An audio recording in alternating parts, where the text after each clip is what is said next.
Bhagavate Vasudevaya. Om Namo Bhagavate Vasudevaya. Om Namo Bhagavate Vasudevaya.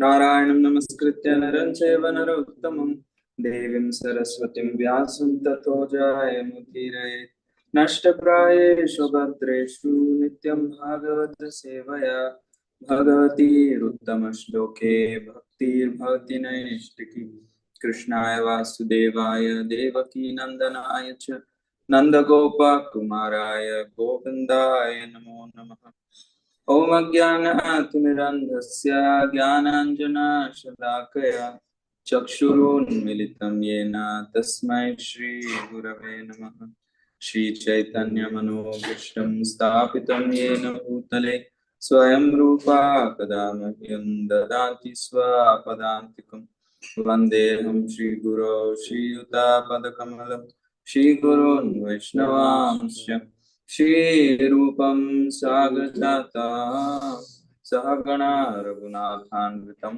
Tam Sajivam Sadvaitam Savadutam Parijana Sahitam Krishna Chaitanya Devam Shri Radha Krishna Padan Sahagana Lalita Shri Vishakhamritamsya Hey Krishna Karuna Sindho Dinabandho Jagatpate Gopesha Gopika Kanta Radha Kanta Namaste Tapta Kanchana Gaurangi Radhe Vrindavaneshwari Vrishabhanu Devi Pranamami Haripriye Vancha Kalpatarubhyascha Kripa Sindhuvya Cha Patitanam Pavanebhyo Vaishnavebhyo Namo Namaha Jai Shri Krishna Chaitanya Prabhu Nityananda Shri Advaita Gadadhar Srivasadi Gaura Bhaktivinoda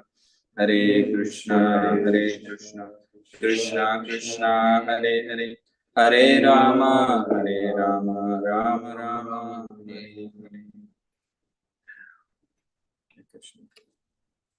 Reading from Srimad Bhagavatam,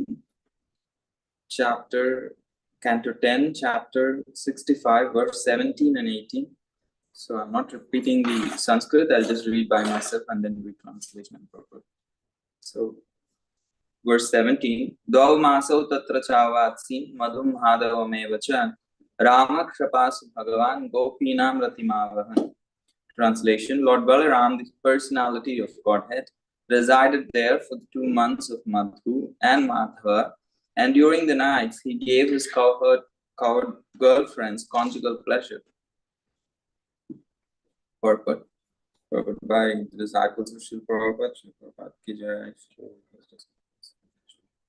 Srila Sridhar Swami states that the gopis who enjoyed conjugal affairs with Sri Balaram during his visit to Gokula had not taken part in Sri Krishna's Rasa dance, being too young at the time.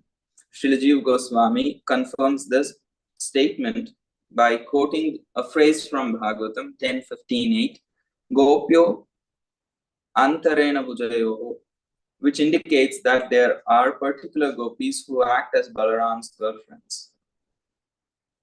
Furthermore, Jiva Goswami states that during the holy festivities celebrated when Krishna filled Shankachuda, the gopis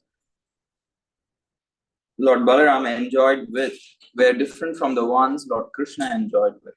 Srila Vishwanath Chakravarti agrees with this explanation. Verse 18, Purna Chandra Kalam Rishte Kaumudi Gandhavayuna Yamuno Pavane Reme Sevite Stri Ganaya Prutaha. Translation, in the company of numerous women, Lord Balaram enjoyed in the garden by the Yamuna river. This garden was bathed in the rays of the full moon and caressed by breezes bearing the fragrance of night-blooming lotuses. Purport, Srila Vishwanath Chakravarti explains that Lord Balaram's conjugal pastimes took place in a small forest alongside the Yamuna, a place known as Sri Ramaghat, which is far from the site of Sri Krishna's Rasa dance. Hare Krishna, Krishna Krishna, Hare Hare, Hare Rama, Rama Rama. So, thank you, Anand Bihar bro, for having me. Hare Krishna. Thank you, everyone. Hare Krishna, Hare Krishna. So, begging all of your blessings so that I can be able to speak or share something which is in line with the parampara and also that can inspire us in devotion service with pleasure. Shri Sridhar Mullidhar and God Chandra and Ashwanadev and Srila Prabhupada and all the devotees. So here in the reading the translations of both the verses again. So Lord Balaram, the personality of Godhead, resided there for 2 months of Madhu and Madhava, and during the nights he gave his girlfriends conjugal pleasure. And the other translation is, in the company of numerous women, Lord Balaram enjoyed in a garden by the Yamuna river. This garden was bathed in the rays of the full moon and caressed by breezes, bearing the fragrance of night-blooming lotuses. The last time I gave class was again a verse related to the gopis. It was the beginning of Venu Gita. And I was thinking I'm giving after a long time, maybe the verses will be slightly different. And in the whole chapter, here is the beginning of Ras Leela. I'm again here for the same topic. I really didn't was running away from this topic, but Krishna brought me again for the same topic. So I was wondering, what am I going to speak from these 2 verses? So I did study, referred to some classes, so I'll share some thing that I heard from those classes. Because there are very little information about Sri Balaram's Rasa Yatra. So in the calendar, every year you will see Sri Balaram's Rasa Yatra. And Rasa Yatra or Rasa Yatra. Rasa Yatra. Yeah. So it is in the springtime. We already passed it. It's in around April, May, like that. So Sri Balaram Rasa Yatra. And here are these 2 verses are specifically speaking about that particular festival. And also there is this bhajan, Jaya Radhe, Jaya Krishna, Jaya Vrindavan. So there is a line in that bhajan which says, Jaya Jaya Rama Katan, Jaya Rohini Nandan, and Jaya Jaya Vrindavana Vasiyatajan. So there also we see a word called as Ramaghat. And here in the purport we just read, this particular pastime is happening in that place called as Sri Ramaghat. And Vishwanath Chakravarti Thakur is saying this Ramaghat, where the Balaram Rasa Yatra is happening, is very far from Sri Krishna's places of pastimes of Rasa Leela, because of maintaining the mood, because Sri Balaramji is primarily in the mood of a servitor Godhead. Even though he is also Godhead, he is in Tattva non-different from Krishna. However, his main mood is servitor Godhood. That is why his own pastimes of the Rasa Yatra pastimes is happening very far from Krishna's place of Rasa Leela, because his primary identity is one of being a brother of Krishna, and also a Sakya means in terms of serving Krishna in a mood as a friend, as a brother, and that is his main mood. So that in order for that to not be affected, so even though he has his own pastimes with the gopis, he has his own set of gopis, it is still usually maintained very separately, and he is very reserved around the gopis of Krishna. So we see that in other places also.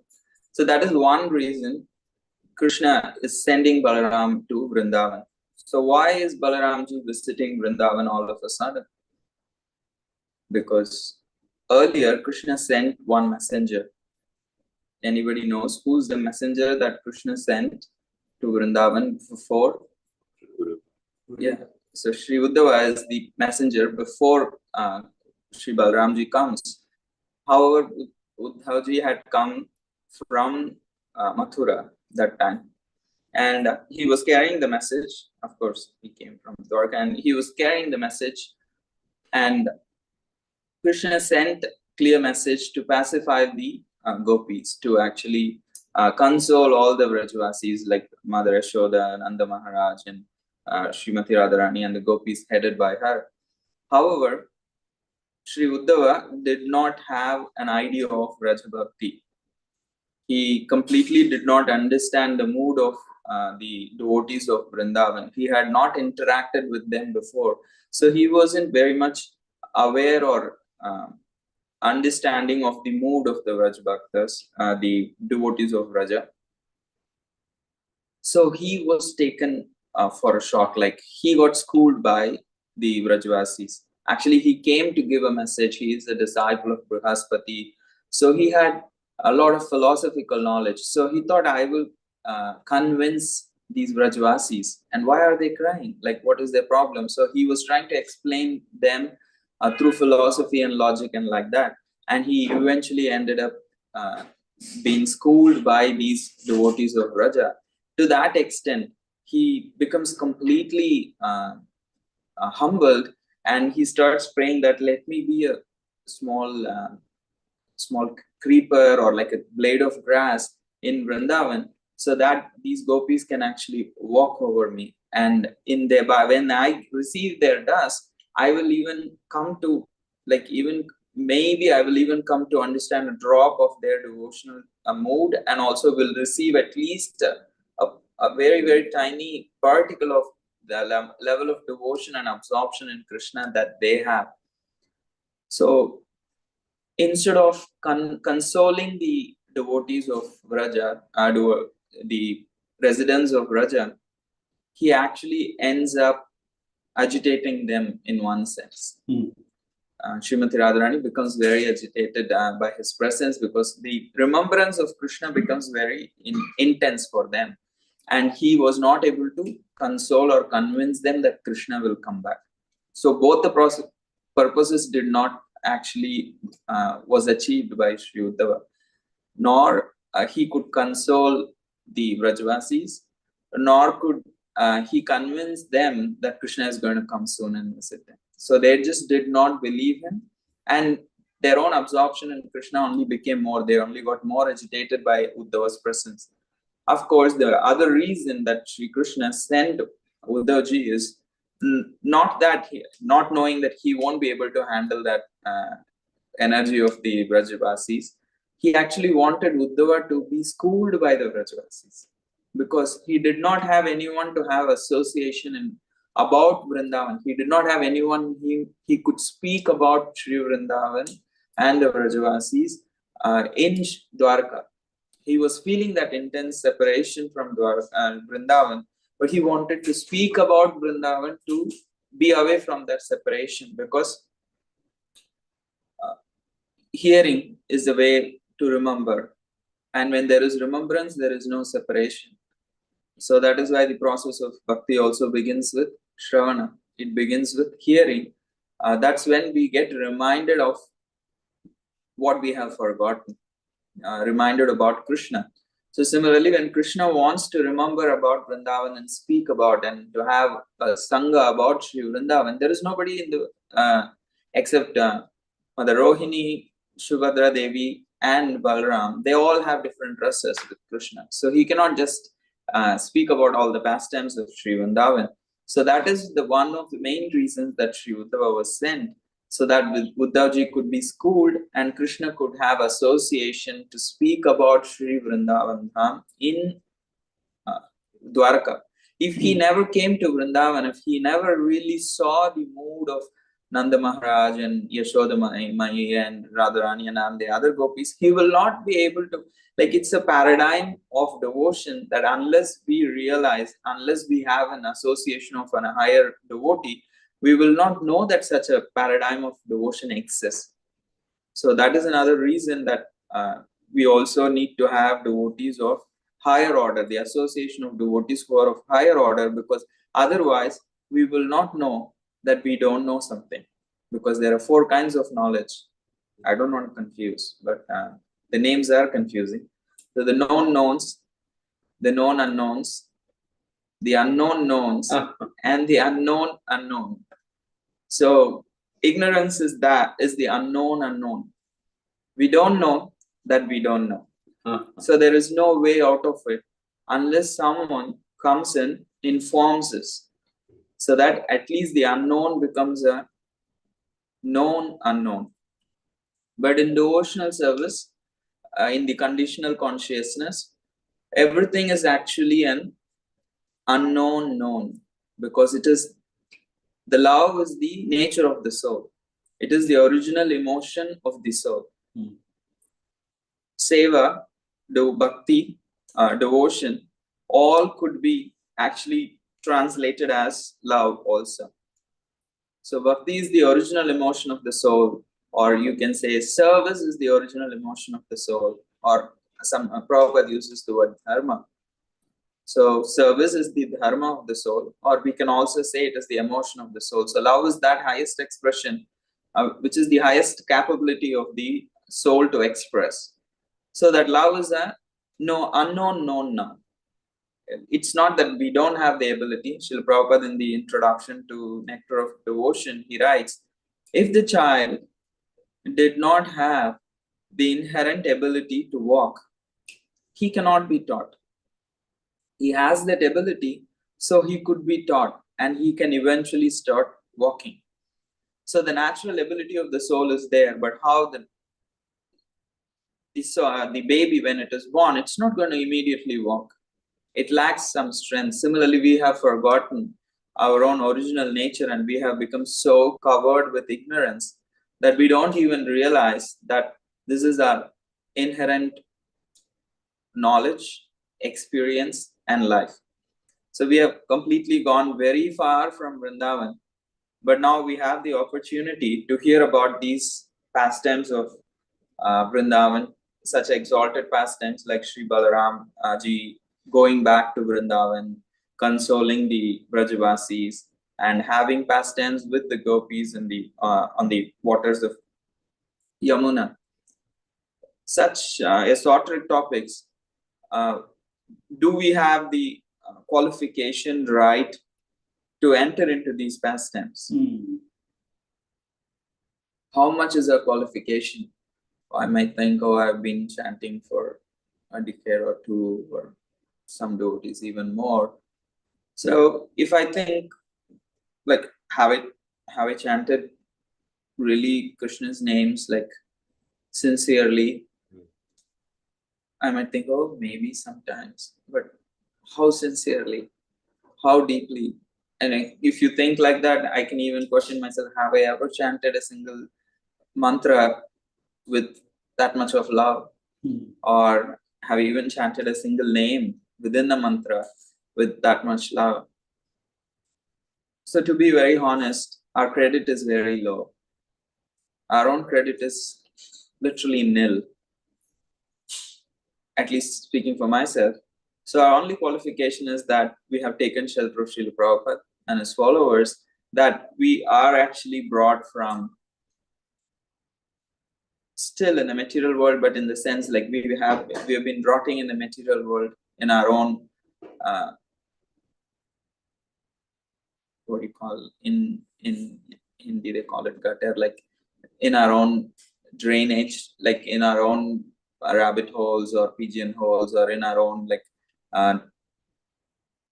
actually stool pit, we could say. It's like the consciousness is so entrenched in all these material in the material realm, that the soul has completely forgotten anything, feels everything is so foreign, feels naturally hearing these pastimes might feel like create so many doubts, can agitate someone. Why? Because we have come so far from the original nature that we have lost the qualification to even sometimes hear about that. And we become disturbed about hearing certain higher leelas, because the original nature is so perverted currently that we don't have any information or remembrance or realization to understand what is going on a very higher realm. But by the mercy of Srila Prabhupada, our only qualification is that Srila Prabhupada has given his shelter. I'm not sure how much we are taking shelter, but he has freely given his shelter. Mercifully, he has come and he has spread the message and written the Bhagavatam and spread the holy names, so that we can develop the qualification by hearing about these pastimes. So in this association, when we try to hear and understand these pastimes, we can also be humble and honest, because very higher topics, reading them and then speaking them may feel like, oh, it's just like I can become or I can assume that, oh, I'm qualified, or like I'm now speaking about these things, so I'm somebody who's advanced or anything like that. But here we are speaking to become advanced, with a prayer that our original nature can be uncovered, so we could be of service to Sri Radha and Krishna and Balaramji. So that is the aspiration with which we here read Srimad Bhagavatam, chant the holy names, and engage in devotional service. Because honestly, we have no qualification at this point. So when we realize that, we can carefully approach, we can prayerfully approach these very pastimes, these very aspects of devotional service with care and attention. Because we have so many obstacles in the heart. In Sri Krishna Lila also, there are so many obstacles. There's Mukhara, the grandmother of Srimati Radharani from her in-laws side. She's like a grandmother to Mother Radharani, and she would create obstacles in Krishna and Srimati Radharani in their meeting each other, because the rasa is Parakiya rasa, which is very high, which is very difficult to understand for the conditioned souls, how something so low of the material world is something very highest in the spiritual realm. And she would create obstacles in the sense she would be always very careful and very observant of what Srimati Radharani is doing. And one morning, Krishna and Radharani, they met in the night, but in the urgency, the clothes get exchanged. So Radharani is having yellowish clothes that Krishna wears, and Krishna has gone with the bluish clothes that Mother Radha wears. So when Mukhara sees, she's like, how is that? Like you're having yellow dress, your sari is blue in color, so how is it yellow in color now? So then immediately Lalita Devi realizes we are in trouble. So Lalita, without skipping a beat, she says, oh my God, this old lady is getting blind so quickly.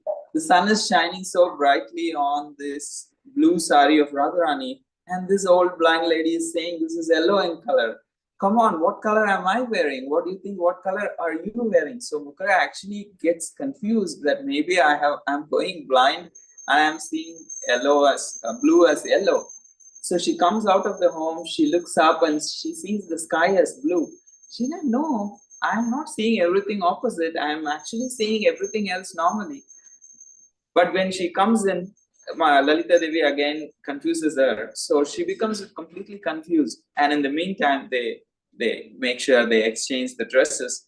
So here, even though there are obstacles in the Krishna Leela, that is to increase the rasa of the pastimes. Everything is there to serve Radha and Krishna. Nothing is there for selfish enjoyment.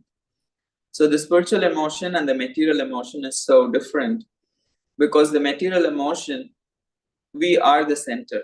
It is egocentric, be it lust or be it anger, be it the love that people in this world sometimes assume they love us. The love, the real love, even the compassion sometimes in this world is self-absorbed. You see, like you can go to some famous, some of the famous people, all their charity is on the Instagram or Facebook. It sometimes feels very uncomfortable how everything is out there for the world to see. So there is no concept of sanctity. I'm not saying anything that goes on Instagram is not sanctified, but I'm just saying it's a world where you have to show for you to be known what the world, otherwise you don't have an identity. So people are forced to put everything, so that there are many practical things that happens around because of that. But I'm not attacking that. I'm saying the attitude of most of us, that we want things to be seen. But that is the egocentric understanding of any emotion in this world, be it love or compassion or anger. Everything is self-centered. But in the spiritual world, everything is Krishna-centered.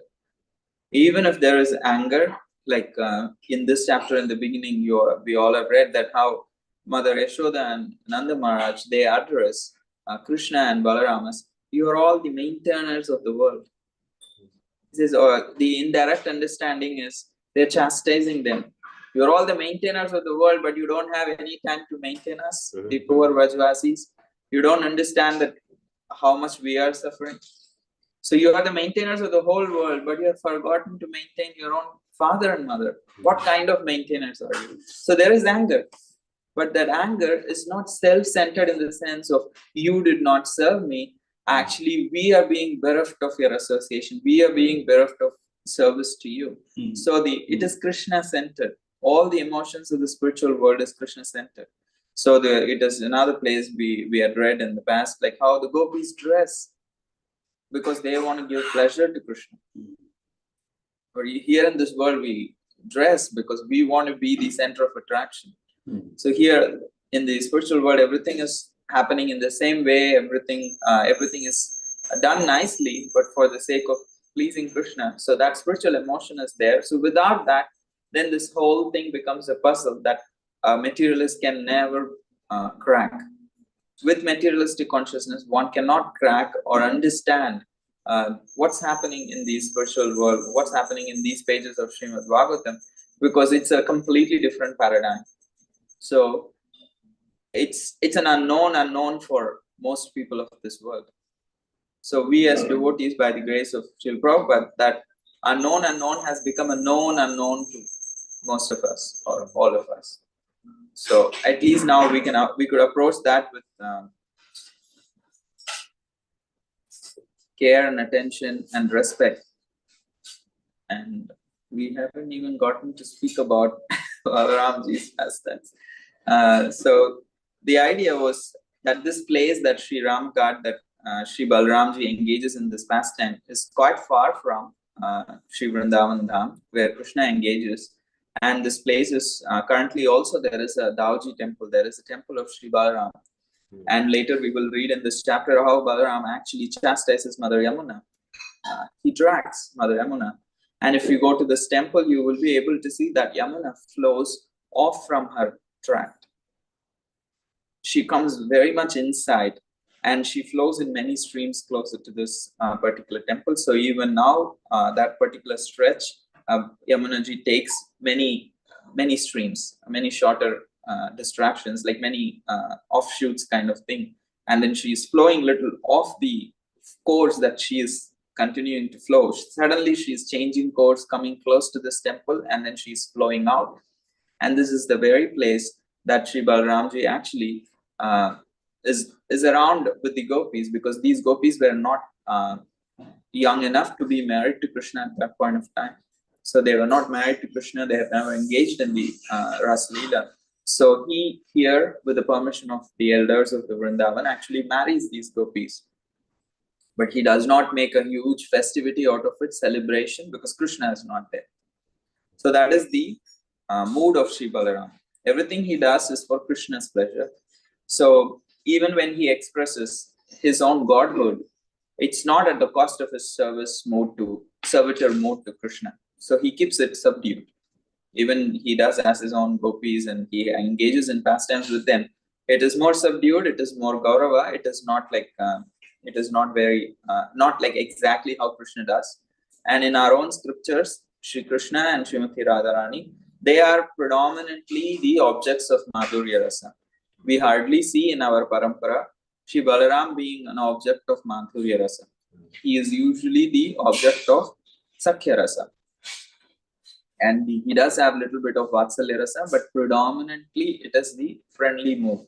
So those devotees who are in the higher realms of devotional service, they meditate or they take shelter of Sri Balaramji when they are in that particular mood, when they want.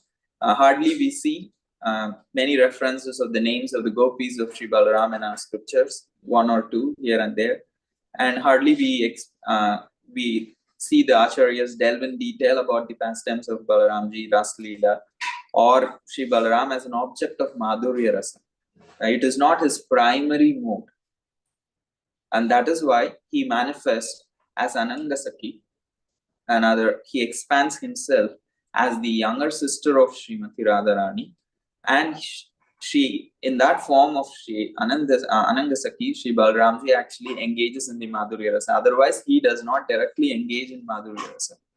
And because of the gopis respecting him, Krishna is sending him to Vrindavan. He sent Uddhava, but Uddhava got schooled. So now he's choosing who's the only other person who could go to Vrindavan, not just go to Vrindavan, not just know them, but also be able to give them a message and console them and convince them. So that's why he sends Sri Balaramji to Vrindavan. And Sri Balaramji obviously was in separation from Nanda and Yashoda and other friends. However, he did not go on his own. Only when he was sent by Krishna, he did actually make this trip. So we see here Sri Balaram visits Vrindavan, but actually Sri Balaramji is instructed by Krishna to visit Vrindavan. Only then he comes to visit Vrindavan. And here he is convincing. He is meeting each group of devotees separately. He meets with Nanda and Yashoda, and then we saw in the verses. And then the gopis come, and then he takes his separate time to gopis because he speaks different kinds of things to gopis than Nanda and Yashoda. So he convinces them in a separate interaction. He convinces them that Krishna will come. Krishna has them in their hearts. He never forgets them. He is really like wanting to be back, and it's just like not happening. So in this way, he convinces that how Sri Krishna is always remembering them and consoles them. And then, because he stays for 2 months, once he kind of accomplishes and convinces the gopis, and then he also sees the other gopis, and then that's when he gets married, and then he has this Rasa Leela in a separate spot, not right in Vrindavan, little away from Vrindavan. Today also, this temple is there. Dauji temple is there, and we can see Yamuna flowing close by, and Balramji engages pastimes in that place, and he develops a desire to engage with Mother Yamuna, the same pastimes in the waters of Yamuna. So Yamuna Devi also engages in the pastimes of Krishna. You see Yamuna Vanachari. So similarly here, Balramji is also a Yamuna Vanachari. But that is not the primary pastimes of Sri Balaram. So the Madhurya Rasa in Gaudiya Parampara is exclusively reserved for Sri Krishna and Srimati Radharani. And this purpose of this Rajalila, why do we even discuss these pastimes? Krishna himself says in the Bhagavatam, the purpose of this, or Shukadeva Goswami is saying, Anugrahaya Bhaktanam Manusham Dehamastitaha Bhajate Tadrishi Krida Ya Shrutva Tatparo Bhavet. So the reason for explaining these pastimes, these assorted pastimes in the Bhagavatam, is to show mercy to the devotees. Anugrahaya Bhaktanam, to show actually mercy to the devotees. In what way this is mercy? Because by hearing about these pastimes, about Krishna, we can get attracted to them, and we can become dedicated to Krishna by hearing these pastimes. That is why these very pastimes are speaking about them in the Bhagavatam by Sri Shukadeva Goswami to Parikshit Maharaj is Anugraha, is actually mercy. So one of the biggest problems of practicing devotees is like the inability to see the blessings that is surrounding us in our lives. The inability to experience those blessings, receive those blessings, and be an object of those blessings, and to continue to receive the blessings. So it's a challenge because sometimes we see those very blessings as problems, as obstacles, as difficulties. However, all these things that we go through in our devotional life, even externally, we may think they are obstacles. They are actually blessings, whether we understand or not. And the devotee who is advanced is the one who can really see that as blessing and approach it as blessing and understand also it as blessing and deal with that mood of humility. Otherwise, it's very easy for practicing devotees to get overwhelmed with everything else that is happening in their lives. But once you become a devotee, everything you receive is a mercy of Krishna. Maybe you like to see it as mercy or not is a different question. But everything is actually a mercy of Krishna. And the advanced is are those who are able to see it as mercy, not just know, but to even deal with all those instances that is happening in our lives as mercy. Tattenu kampam susamikshamano bunjana evatma kritam vipakam. So as Sri Brahmaji says. So there is few more things like who are the gopis of Balaram and other things. But I think I'm at towards the end. So we will take some sharings from other devotees, and then if there is any time left, we could continue. Thank you for giving class, Prabhu. Extremely enlivening. One of my questions is, how do you distinguish between what is something that I should just practically change and what's something that's mercy of Krishna? Like, for example, I could be waking up in the middle of the night, but maybe I should just find a better place to sleep. And if I'm waking up in the middle of the night, oh, that's Krishna's mercy, I'm taking it as Krishna's mercy, or should I just practically change something about the situation? Yeah, Krishna's mercy does not mean we will not endeavor to change those things we could change. Basically, the idea is, how can I be a better servant of Krishna?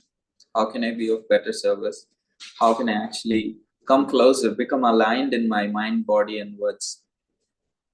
Because the difference between a Mahatma and a Duratma is Mahatma is someone who thinks, speaks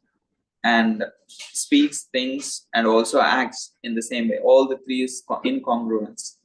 But for a practicing devotee, these things are misaligned. They speak something, they think of something else, and they do something altogether differently. So to bridge that gap, to bring in more alignment between our mind, body, and words, actions, I mean. So that is the purpose of, that is the way to advance in devotional service. So we do things which is favorable to devotional service. That's an aspect of surrender. That's the first aspect of surrender, this anukulyena krishnanusila. Of course, the anukulyena krishnanusila is there. What I wanted to say is anukulyasya sankalpa pratikulyasya varjanam. Like, accept what is favorable and stay away or reject those things that are unfavorable to devotional service. So with particular guidance to those practical things, and also with experience and maturity, we will know what should be changed and what I should change internally. There are certain things that we need to change internally and also externally. That just takes, I would say, some guidance and maturity. Did I even answer the question? Yes. Yes, Adi Pushpa, you want to share something? Somebody told me they couldn't hear what I was saying yesterday. I hope they could hear what. Can you hear me okay? Yeah. Yes. Okay. Glorious class, my goodness. When Gaura Prabhu speaks, it's not something he's memorized by studying. He's actually seeing the truth. And Prabhupada says that truth can be spoken in an effective and powerful way in moving the heart when someone is living the truth that they're speaking. That it's not just something theoretical. So we appreciate his Prabhu's sincerity and his spiritual. Just like, if we're doing something that's not good, then we tend to hide it, But if it's good, why hide it? Bring it up, just put the lamp on top, up high where it will shine and bring light to others. So thank you very much. Beautiful class, wonderful class. Anything else? Madan Gopal said something the other day that has been resonating. Maybe everybody heard it. He said, pain is intense, because she was asking, why didn't he go back? Why did he leave them? Why they're suffering, And Mother Gopal said something about how pain is intense. And in spiritual life, intensity is appreciated. That it's not something dull or dry. And because it's absolute, because it's in relationship with Krishna, whether it's pleasure or pain, it's wonderful, and it's experienced it with a profound degree. It's so nice to see that. And by these pastimes, material life is enjoyment, and then some people think, well, spiritual life, like the Mayavadis, is just some dry renunciation. We don't dance, we don't sing, we don't taste good food, we don't laugh, we don't smile, we don't embrace, But actually, when we hear all these paths, wow, they have so much fun, right? Krishna is giving pleasure and enjoying and relishing loving pastimes in so many ways. Spiritual life is full of that juice. Anyway, I'm talking too much. Oh, glory to Srila Prabhupada, Hare Krishna. Thank you again for a wonderful class. Anybody else online? Bhima and Gail. Gail. Hare Krishna, Prabhu. Right. My question is mainly as an excuse to say hello. Hare Krishna. So nice to see you after so long. My God. Very nice. Okay, so my excuse of a question is just to have you repeat something, because I'm sure I misheard you. When I thought I heard you say that the Madhurya Rasa is reserved exclusively for Krishna, but obviously that can't be true, because you were discussing the Rasa Yatra. What I meant was in the Gaudiya Sampradaya, when we engage in the higher Madhurya Rasa, usually the objects of a particular rasa is also there. There is a devotee that we take shelter of, and there is ultimately the object of all these rasas is Akhila Rasamrita Murti. Shri Krishna is the Akhila Rasamrita Murti, and he is the object of our, usually is the object of our worship. So the main sadhana that we have in the Gaudiya Sampradaya, Krishna is the object of that rasa.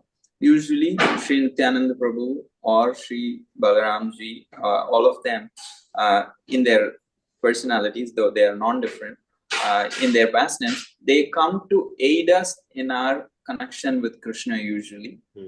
Usually, especially in Madhurya Rasa, the objects of our meditation is usually Radha and Krishna. At least we don't see in our scriptures by our acharyas that Sri Balaramji as the object of Madhurya Rasa. So that's what I meant, that within Gaudiya Sampradaya, it looks like it is reserved. Sri Radha and Krishna are reserved as the objects of service in Madhurya Rasa. Okay, so what you meant is that that's the case when it comes to sadhakas, huh? Yes. Okay, not that.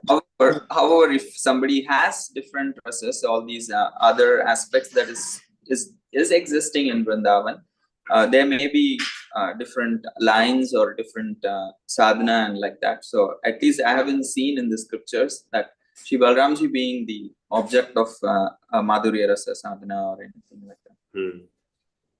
Okay, well, now I'm glad I asked the question, because I was sure I didn't hear properly. But yeah. Just one other thing, Prabhu. Also, repetition. Can you just repeat the reason that Krishna sent Balaram to Vrindavan? I know that I think he wanted to relieve the separation of the Brajbasis, but can you just repeat what reason you gave for why he sent Balaram back there? The reason, from what I heard and read, was basically, as you already said, to console and to relieve the separation of the gopis and to reassure them that Krishna is coming soon, so that with that faith they can actually continue to live. because they have been having hope against hope.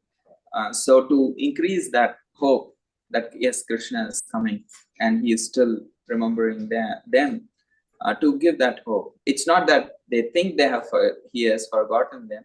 Like now there is one pastime where Sri Narada Muni actually asked the gopis, like, what are you meditating about? And the gopi says to Narada Muni, I'm meditating to forget Krishna. So in our condition, we meditate to remember Krishna, but the gopi is answering that I meditate to forget Krishna. I'm like, I want to focus on my day. I'm not able to focus on my day because can I have the lights Prabhu back? So the idea is like currently we have forgotten. So these topics, they may have more details than what currently I have heard or known. In the meditation of advanced devotees, more reasons could be revealed. But currently what I have read here is that mainly to console and convince the gopis of Vrindavan. That's the main idea. Yeah, and how specifically did he try to console them?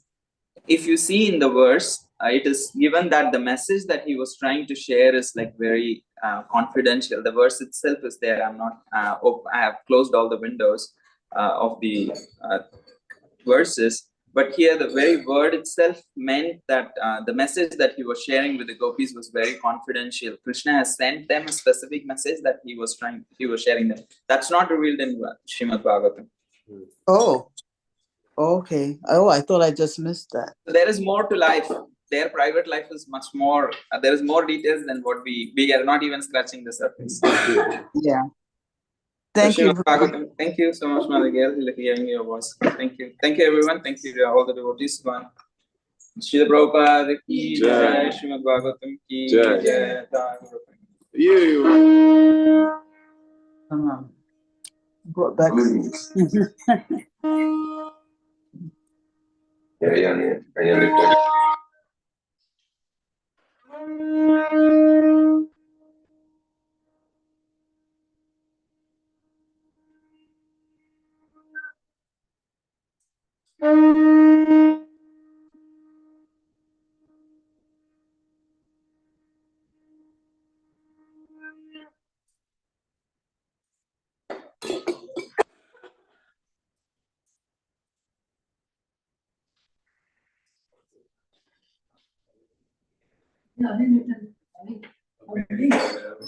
दर्शन के लिए रुके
Shri Radha Mulida Gaura Chandani Sima Bhagavana Ki Jai.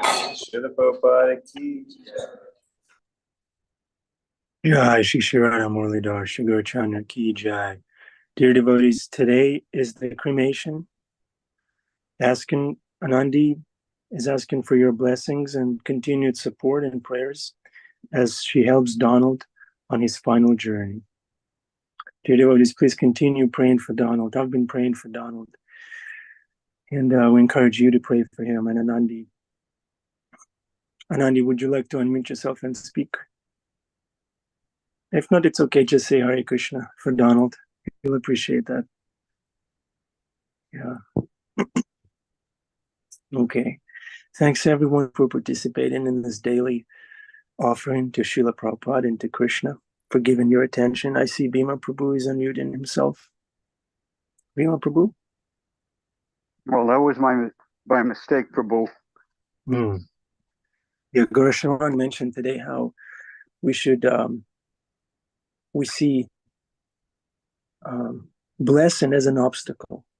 That was like flipping the table entirely. So by default, we see everything as a problem. And then we try to teach our mind to see those things as blessings. But by default, a devotee should see a blessing everywhere. Yeah, those are all blessings. And sometimes we just see them as obstacles, but they're blessings. Well, it's a blessing to have a class like this. Of course. It teaches us that we don't know,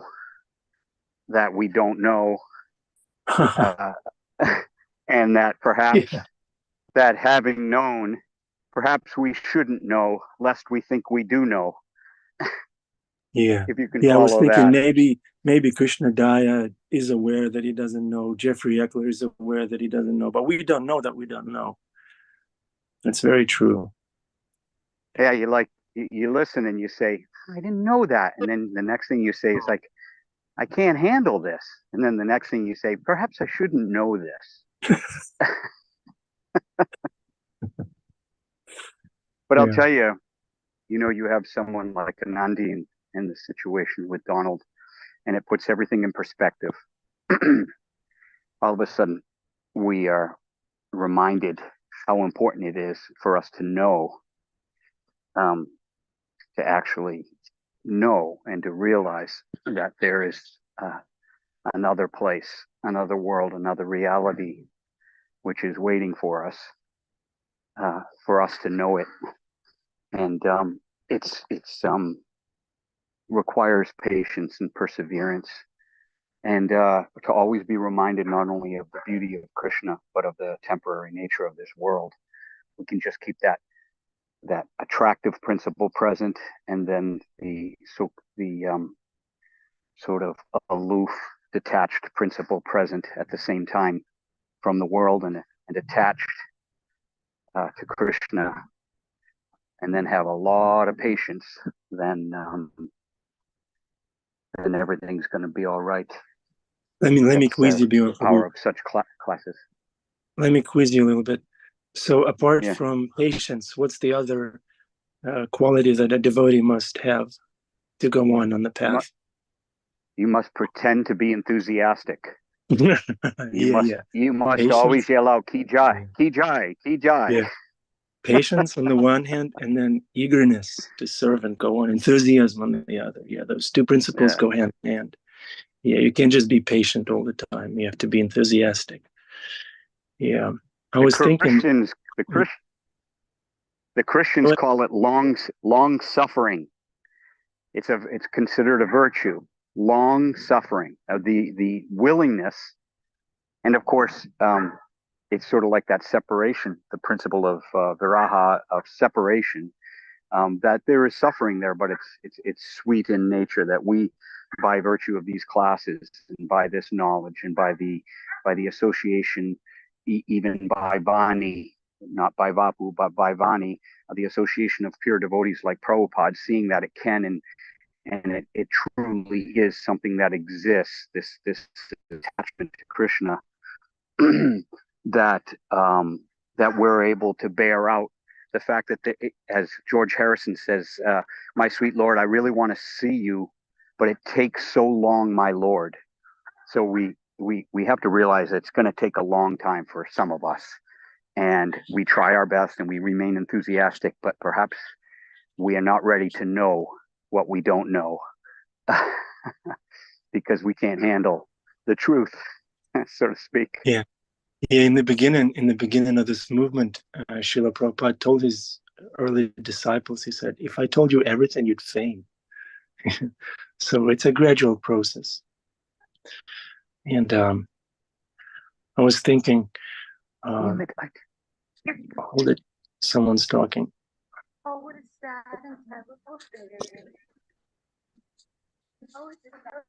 I was thinking, with Srila Prabhupada by my side, I can go anywhere pretty much. You know, whatever happens, I'm ready. I have Prabhupada, I have Bhaktivinoda Thakur on my side. I'll be fine, right? Anandi, so Donald is in very good hands. Devotees are praying. Srila Prabhupada is right there with him. Yeah. We don't want to come off callous, but we feel good for Donald. I don't know why, but when a devotee leaves, it's always, there's nothing morbid about it. It's always kind of sweet and joyful because the devotee is in good hands. And we understand here in this circle that at least we strive to understand and realize and put in practice this principle that we're not the body, we're the soul. And nothing can affect the soul. Like Raj Vihari Prabhu said the other day, the outcome of the next election will not influence my soul. So, Anandi, thank you so much for sharing all these wonderful sentiments with us, all your journey, your and Donald's journey here. Thank you. Jai, Srila Prabhupada. Jai. When Srila Prabhupada was preparing to leave, his disciples were there crying, and he said, "Don't cry." And they said, "We're crying because," I said, "Why are you crying?" And they said, "We're crying because we won't be able to communicate with you. We won't be able to talk with you." And Srila Prabhupada said, "I'm not going anywhere. I'll live forever in my books." And then the devotee said, but it's a book. What if we have a personal question? What if we need you? And Srila Prabhupada thought for a moment, and then he said, "Then I'll come to you in your dream." Yeah. That's our Srila Prabhupada. Jai Srila Prabhupada. Thank you. Thanks, everyone. Have a wonderful day. Happy Monday. Sundarnandaja, you wearing the tie and the suit and everything.